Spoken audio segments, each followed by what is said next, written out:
Hello everyone. Question है, संतुलित आहार क्या है?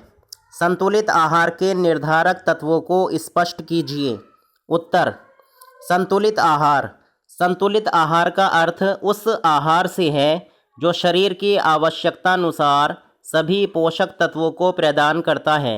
अतः वह आहार जो शरीर की ऊर्जा की आवश्यकता, शरीर की निर्माणक तत्वों की आवश्यकता तथा नियामक व सुरक्षात्मक तत्वों की आवश्यकता को पूरी करता है, संतुलित आहार कहलाता है।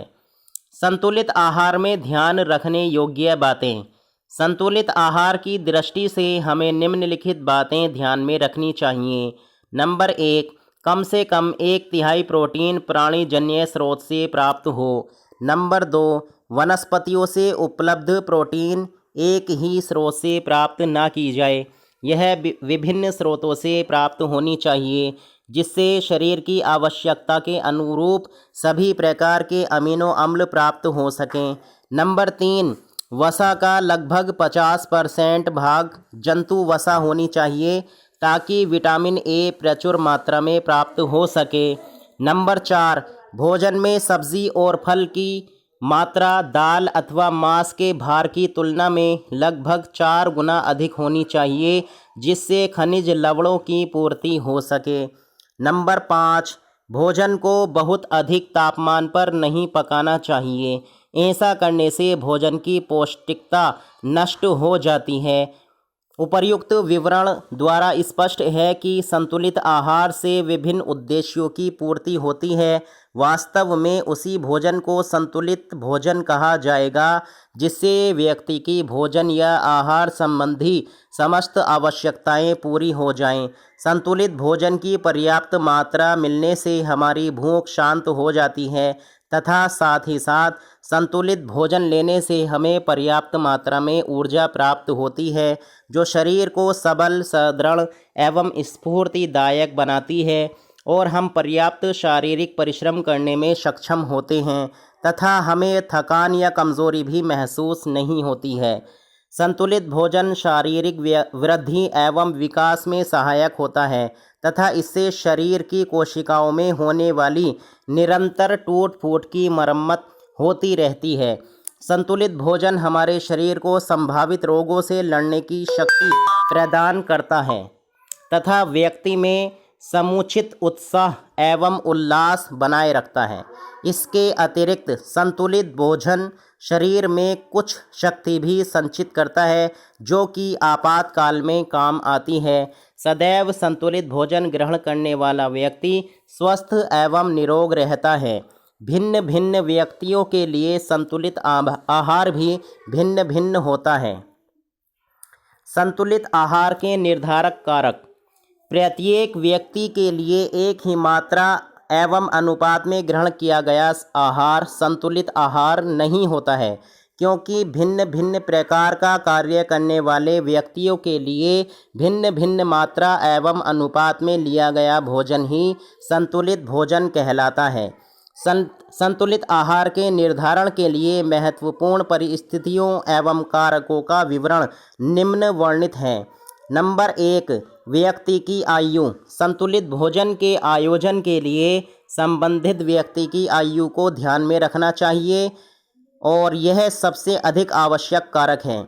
बच्चों के आहार में उन तत्वों की अतिरिक्त मात्रा का समावेश होना चाहिए जो शारीरिक वृद्धि एवं विकास में सहायक होते हैं। इससे भिन्न प्रौढ़ एवं वृद्ध व्यक्तियों के लिए वृद्धिकारक तत्वों के स्थान पर उन तत्वों को प्राथमिकता दी जाती है जो ऊर्जादायक तथा शरीर के रखरखाव के कार्यों में सहायक होते हैं। नंबर 2, लिंग भेद। भोजन के तत्वों की मात्रा एवं अनुपात को निर्धारित करते समय संबंधित व्यक्ति के लिंग को भी ध्यान में रखना अनिवार्य है। स्त्री एवं पुरुष के शरीर के आकार एवं उनके द्वारा किए जाने वाले श्रम में अंतर होता है, अतः उनके आहार में भी समुचित अंतर होता है।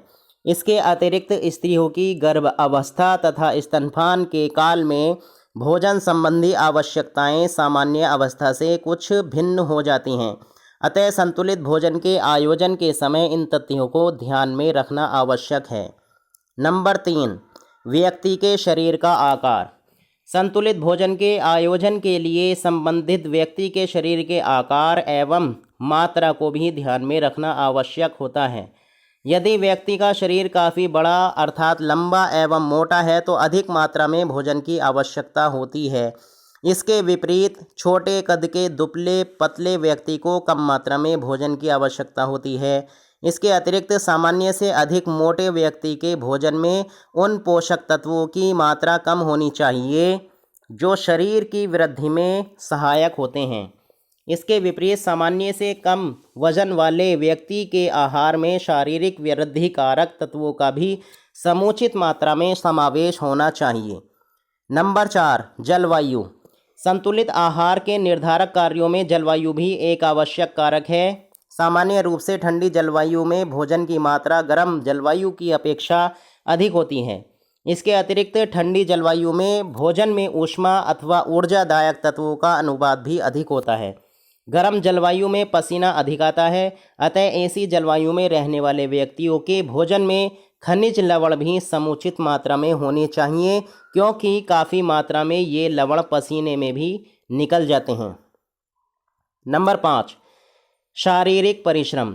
व्यक्ति द्वारा किए जाने वाले शारीरिक श्रम को भी उसके भोजन के निर्धारण के समय ध्यान में रखना चाहिए। अधिक शारीरिक श्रम करने वाले व्यक्ति के आहार में ऊर्जादायक तत्वों की मात्रा अधिक होनी चाहिए। उपर्युक्त विवरण द्वारा वे इस समस्त कारक नष्ट हो जाते हैं जिन्हें संतुलित भोजन के आयोजन के लिए ध्यान में रखना आवश्यक है। इस प्रकार से हम भोज्य तत्वों को 3 वर्गों में विभक्त कर सकते हैं। प्रथम वर्ग में वे भोज्य तत्व आते हैं जो शरीर को ऊर्जा प्रदान करते हैं। शरीर को ऊर्जा प्रदान करने वाले तत्व हैं वसा, शर्करा तथा श्वेतसार। सर्वाधिक ऊर्जादायक तत्व वसा है। सामान्य रूप से 1 औंस वसा से 250 कैलोरी ऊर्जा प्राप्त हो जाती है।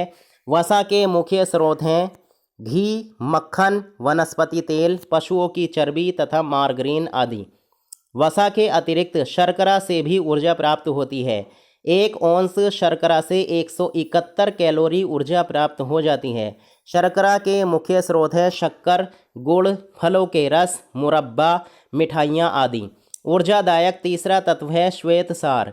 1 औंस श्वेतसार से लगभग 70 से 100 कैलोरी ऊर्जा प्राप्त हो जाती है। श्वेतसार सुपाच्य, सस्ते एवं सुविधापूर्वक उपलब्ध होते हैं। ये तृणधान्य तथा जड़ों में पाए जाते हैं। सबसे अधिक ऊर्जा इसी माध्यम से प्राप्त की जाती है। सामान्य रूप से प्रत्येक व्यक्ति द्वारा प्राप्त की गई कुल ऊर्जा का लगभग 2/3 भाग श्वेतसार से ही लिया जाता है। एक सामान्य प्रौढ़ व्यक्ति के भोजन में उसके शरीर के भार के प्रति पौंड के लिए 4 से 6 ग्राम तक कार्बोहाइड्रेट, 1 से 2 ग्राम तक वसा तथा 2/3 से 1.5 ग्राम तक प्रोटीन पर्याप्त होती है। स्पष्ट है कि अधिक वजन वाले व्यक्ति को अधिक मात्रा में ऊर्जादायक तत्व ग्रहण करने चाहिए। संतुलित भोजन में द्वितीय वर्ग में उन तत्वों को सम्मिलित किया जाता है जो शरीर की वृद्धि, क्षतिपूर्ति तथा निर्माण के लिए आवश्यक होते हैं। ये कार्य प्रोटीन तथा खनिज लवणों द्वारा होते हैं। इनसे मांसपेशीय तंतुओं, कोशिकाओं, पाचक रसों तथा शरीर के निर्माण का कार्य होता है। स्त्रियों को गर्भ अवस्था तथा स्तनपान के काल में इन तत्वों की अधिक आवश्यकता होती है। इसके अतिरिक्त किसी प्रकार की चोट लग जाने, घाव हो जाने अथवा जल जाने पर भी इन क्षतिपूरक एवं शरीर निर्माण में सहायक तत्वों की अधिक मात्रा की आवश्यकता होती है। बढ़ते हुए किशोरों एवं बच्चों को भी इन तत्वों की अधिक आवश्यकता होती है। ये तत्व मुख्य रूप से दूध, मांस, मछली, अंडा, दाल, मेवे तथा संपूर्ण धान्यों में पर्याप्त मात्रा में पाए जाते हैं। अतः संतुलित भोजन का आयोजन करते समय इन तत्वों की समुचित मात्रा का समावेश करना नितांत आवश्यक है। संतुलित भोजन में जीवन रक्षात्मक पोषक तत्वों का होना भी आवश्यक है। जीवन रक्षात्मक तत्वों का आशय विटामिनों से है। विभिन्न विटामिन समुचित मात्रा में अवश्य ग्रहण करने चाहिए। इनके अभाव में हमारे शरीर में विभिन्न रोगों से लड़ने की स्वाभाविक क्षमता घट जाती है तथा हम संबंधित रोगों के शिकार हो जाते हैं। Please like and share this video. Thanks for watching.